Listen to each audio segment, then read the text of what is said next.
Now, for the Taurus Ascendant, in the first house we have Rajas and Artha, meaning these people, right from the time they are young, they will start thinking in terms of the how, recognizing resources and abilities. What resources do I have?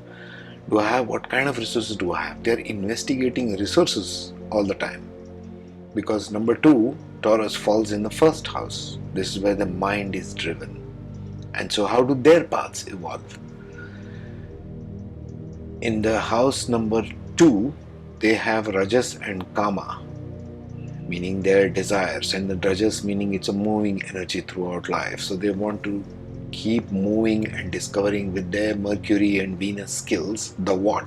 They have to answer the what. Discovery of skills, desires and communications begins in the second house for them. So they begin very early in life with their family. Second house is for the immediate family. And even after marriage, their self-made family. In the third house, for the Taurus Ascendant, you get Sattva and Moksha. That's the first point of liberation for them. The first point, the first for what, is answered with connecting with their heart. So the Taurus Ascendant people need to connect with their heart in terms of recognizing their ability and skills, which ironically is also this, what they are beginning with. So if the Taurus Ascendant people want to progress in life, they need to start answering the how and for what purposes very strongly in their life, the first house and the third house, because that's what connects them and gives them drive for the rest of their life. In the fourth house, the Taurus Ascendant have Sattva and Dharma. This is where they get Sattvic. They want to talk about concepts, and they want to know why I'm doing this. So the questions, the why and the how, are answered by the Taurus Ascendants using creative intelligence and education, which in this case falls in their fourth house. So they need to answer and get very creative and very intelligent implementation of whatever they are into at their home front very early in life.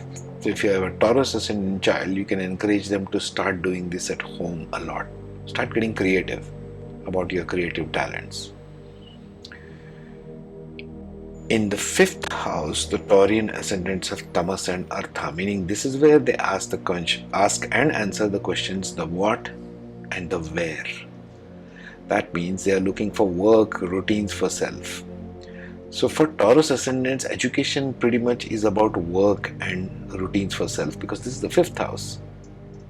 But Virgo is falling in the fifth house, so they are looking for grounding. The first point of grounding for the Taurus ascendants is in their education. Remember, there is no tamas anywhere here. That means the first time they ground anything is when they start having the mainstream education in whatever field. And it begins with work and routines. They need to get really routine about some things rather than just asking the questions and discovering stuff. Okay? In the sixth house, they have Rajas and Kama, meaning they have a lot of desires. And this desires is the who. Fulfilling need for connection, but it's coming in the sixth house. So they are looking for partnerships and connections at work. So when they start working, these people could do really well with good connections and partnerships, because this is the basic energy of that house.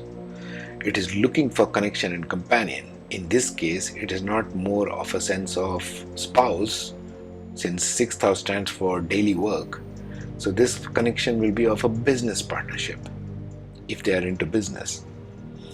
In the seventh house is Tamas and Moksha, the second for what?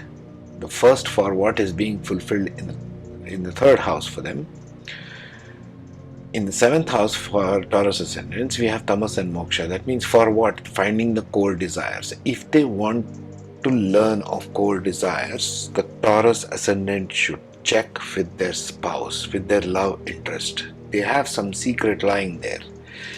That will be very useful if they connect deeper with their spouse, with their love interest. This is very crucial for Taurus to prosper, because this is the second of the moksha they are discovering here.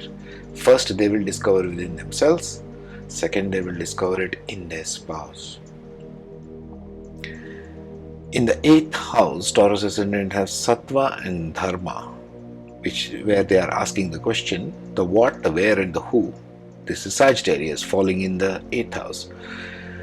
So in this case, they ask the questions, the what and the where and the who of life, of what it means, this result of this marriage. If they have investigated the result of why they went into the marriage in the first place, then they will get to this place very nicely. Seeking higher meaning, seeking philosophical approach to life, to wisdom, they are gained in the 8th house for the Taurus people. In the 9th house, they have Rajas and Artha, meaning they ask the questions here, the how, the what, and the where. This is the Capricorn sign. So they're talking about career, job, business. So for Taurus ascendants, since it falls in the 9th house, they would be better off at asking higher wisdom and philosophy as a job, as a mainstream career, because the career house is falling in the 9th place. So typically this will be a good place for Taurus to work. Foreign countries, 9th house is foreign lands, worldview, and those kind of things. In the 10th house, they have Aquarius falling in 11th, which is Sattva and Kama, the realization of desires. The second higher aspect of Kama is being fulfilled here. The first one was in their workplace with the business partner. So that has evolved now into the career itself. So Taurus people need to look at their 6th house and their 10th house, because this is the graduation of desire, graduation of the work companion that they sought here in the 6th house, and now they are working with that person. So this will give them fulfillment in earth, this will give them gains and connections.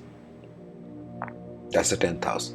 In the 11th house for Taurus ascendants, tamas and moksha, which means the why me factor. Why me?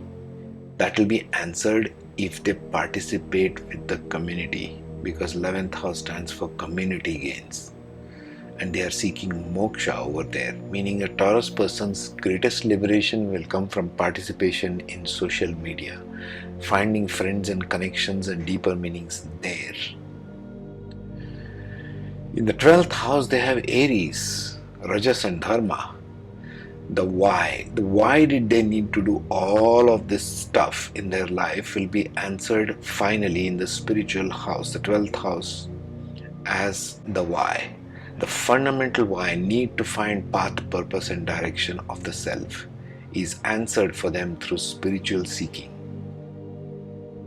Okay? Keep watching for the remaining ascendants.